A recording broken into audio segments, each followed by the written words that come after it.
Assalamualaikum warahmatullahi wabarakatuh. Alhamdulillahirrabbilalamin. Wassalatu wassalamu ala asrafil anbiya'i wal mursalin wa ala alihi wa ashabihi ajmain, amma ba'du. Segala puji kita panjatkan kehadirat Allah Subhanahu wa ta'ala atas segala nikmatnya yang telah diberikan kepada kita semua. Nikmat sehat, nikmat taufik, hidayah, inayah, dan nikmat yang paling besar adalah nikmat iman dan Islam. Sholawat serta salam tak lupa kita sanjungkan kehadirat Nabi besar Muhammad Sallallahu Alaihi Wasallam. Teman-temanku sekalian, sekarang ini kita berada di zaman kebebasan, yaitu zaman di mana nilai-nilai keagamaan yang kita anut sudah tidak lagi menjadi bingkai kita dalam berperilaku. Pergaulan bebas merupakan suatu yang marak terjadi saat ini. Pergaulan bebas dapat menyakiti siapapun. Ini merupakan penyakit yang menyerang pribadi-pribadi labil seperti para remaja.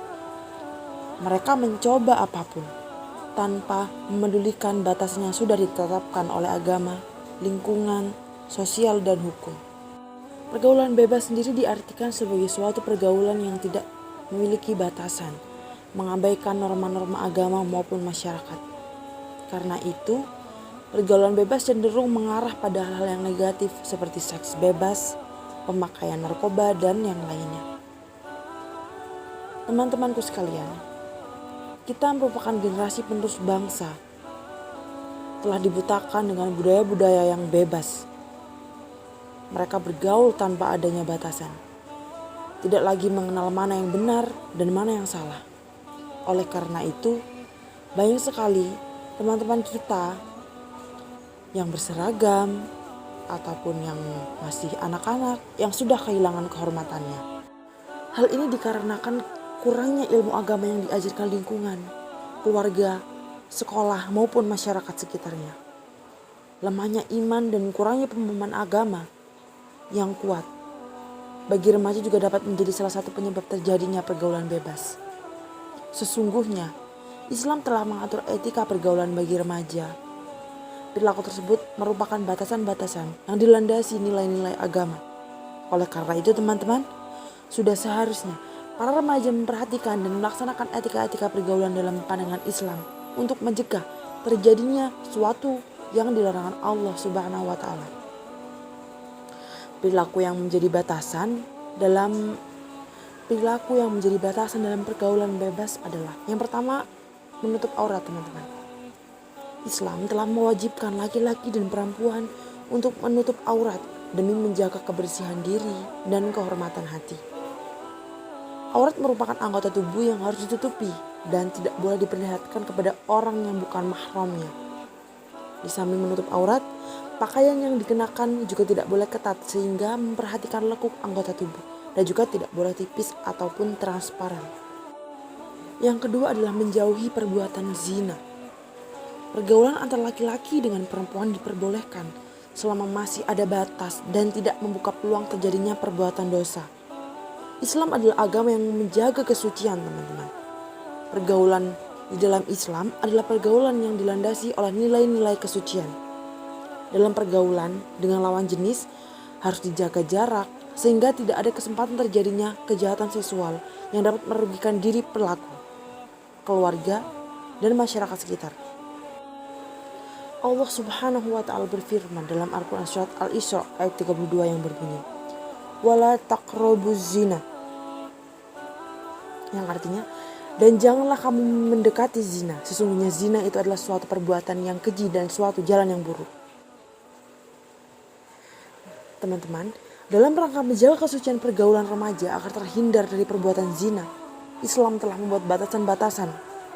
Yaitu yang pertama, lelaki tidak boleh berdua-duaan dengan perempuan yang bukan mahramnya jika lelaki dan perempuan di tempat sepi. Yang ketiga adalah syaitan. Mula-mula saling berpegangan, lalu berpandangan, dan akhirnya menjurus pada perzinaan. Itu semua adalah bujuk rayu setan. Yang kedua, laki-laki dan perempuan bukan mahram tidak boleh bersentuhan secara fisik. Saling bersentuhan yang dilarang dalam Islam adalah sentuhan yang disengaja dan disertai nafsu birahi. Tetapi bersentuhan yang tidak disengaja tanpa disertai nafsu birahi tidaklah dilarang. Allah Subhanahu wa Ta'ala memerintahkan kaum laki-laki dan perempuan untuk menahan pandangan. Sebagaimana firman Allah dalam Quran surat An-Nur ayat 30-31. Katakanlah kepada orang laki-laki yang beriman, hendaklah mereka menahan pandangannya dan memelihara kemaluannya. Yang demikian itu adalah lebih suci bagi mereka. Sesungguhnya Allah Maha mengetahui apa yang mereka perbuat. Katakanlah kepada perempuan yang beriman, hendaklah mereka menahan pandangan daripada memandang yang haram. Ayat di atas mengisyaratkan bahwa Allah memerintahkan agar laki-laki dan perempuan menjaga pandangannya. Hakikat perintah ini mengandung hukum wajib. Allah menjelaskan bahwa yang demikian itu lebih suci dan lebih bersih bagi kehidupan mereka. Allah memerintahkan untuk menahan pandangan karena memandang kepada orang yang diharamkan, termasuk bagian dari zina, sebagaimana sabda Nabi Muhammad Sallallahu Alaihi Wasallam. Setiap anak Adam pasti mendapat bagian dari zina yang tidak terelakkan. Kedua mata berzina dan zinanya adalah memandang. Kedua telinga berzina dan zinanya adalah mendengar. Lisan berzina dan zinanya adalah berbicara.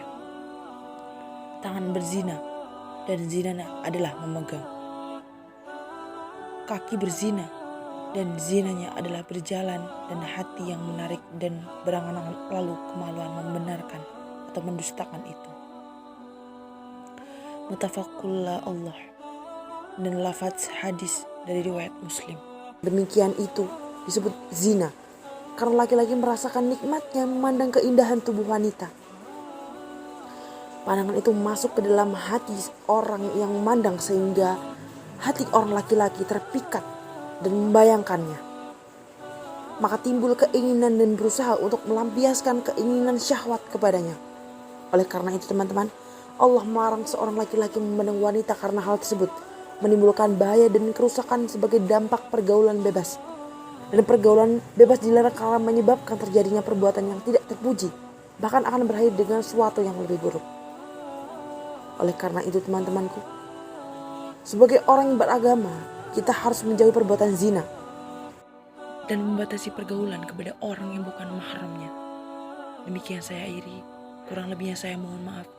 Wabillahi taufiq wal hidayah. Wassalamualaikum warahmatullahi wabarakatuh.